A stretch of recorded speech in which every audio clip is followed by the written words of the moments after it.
So, greetings, Wake Forest Baptist family. Let me ask you a question. What are the stories that give you hope? Not just feeling good about a good afternoon or good day, but something that makes you believe that there is something good and holy that is taking place in your life. Yes, the story of Joshua crossing the Jordan River continues to kind of find me these days.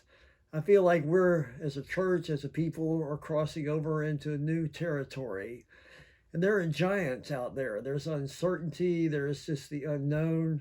And some days, to be very candid, there's a little bit of fear I can feel if I'm not careful, if I don't keep my eyes on what my hope can ultimately be. Here again, that pivotal verse in the book of Joshua says, "Be strong and courageous," God commanded Joshua. "Do not be terrified. Do not be discouraged, for the Lord your God will be with you wherever you go." So, if you know the story, when the Israelites crossed over the Jordan, it wasn't until legend has it that they put the first step in the water that the river parted.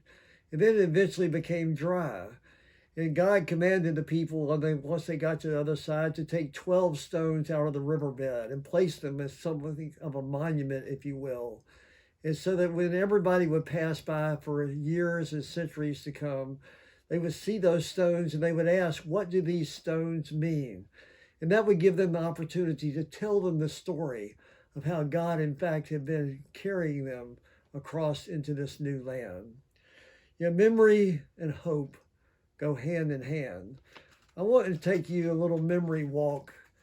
I've been thinking these days, if I'm going to cross over to the new world, into a new day as our church, what do I have to look back that gives me strength and gives me hope and gives me encouragement? So here are my 12 stones in no particular order, except for the very first one and the very last one. The very first one that very few people I think about sometimes is the level of trust that I have experienced in this church this past year. We have all been traveling uncharted territory, and we've been traveling it together. And as a church, we're moving forward. And there's been a trust in the leadership. There's been a trust in each other. I've hardly heard any complaints, which has been amazing. And that here we are, and God has carried us through. So there's been a trust, not only a trust in each other, but a trust in God. It's huge. I can't say that enough.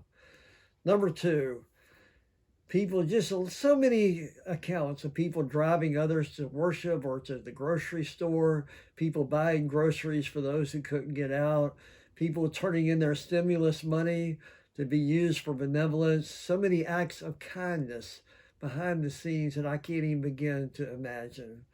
Number three, the Interfaith Food Shuttle. 75,000 pounds. When I was told that, I thought they were telling me wrong, that I heard wrong. 75,000 pounds of food has been given to people in this community with hunger needs during this past year. And just as much a community garden. Over 7,000 pounds have been produced in the harvest of this garden that again is used for hunger. And in that same spirit, number five, meals served on Wednesday and Saturday. Again, I thought I was hearing wrong. Over 8,100 meals our church has served on Saturdays and Wednesdays. And just recently, $10,000 out of our budget was given that the mobile meals on Wednesday night could continue to go strong.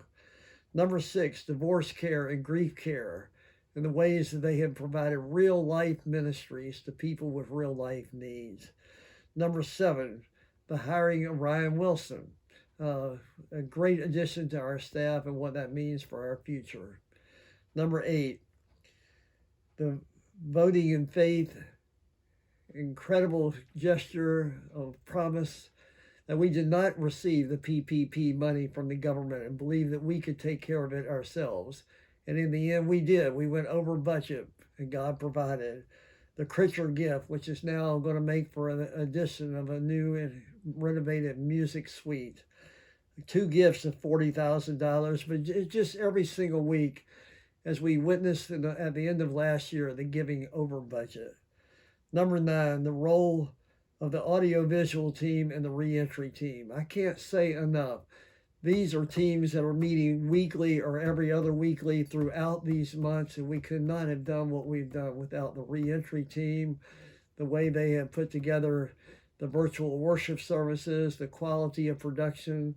The reentry team meets every other week and has made tough decisions, but always putting the safety of this church first. And in that light, number 10, think about it. There's been no outbreak in our church. We don't take that for granted. We've done things the right way, the safe way, and because of that, there hasn't been an outbreak when so many churches have known it. Number 11, throughout the year, we didn't stop, but there's been ongoing Bible studies for all ages, ministries for children and youth, for college students and adults. And finally, and I said, remember the first and last are the most important, baptisms. Not only the baptisms that we've done uniquely in the fellowship hall, but those that are waiting who have made professions of faith, and many new members during this time of worship, during this pandemic time. So think about all that.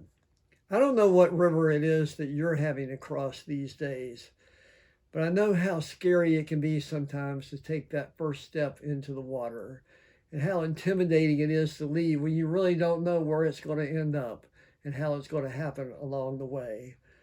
Your God stories are different than our God stories.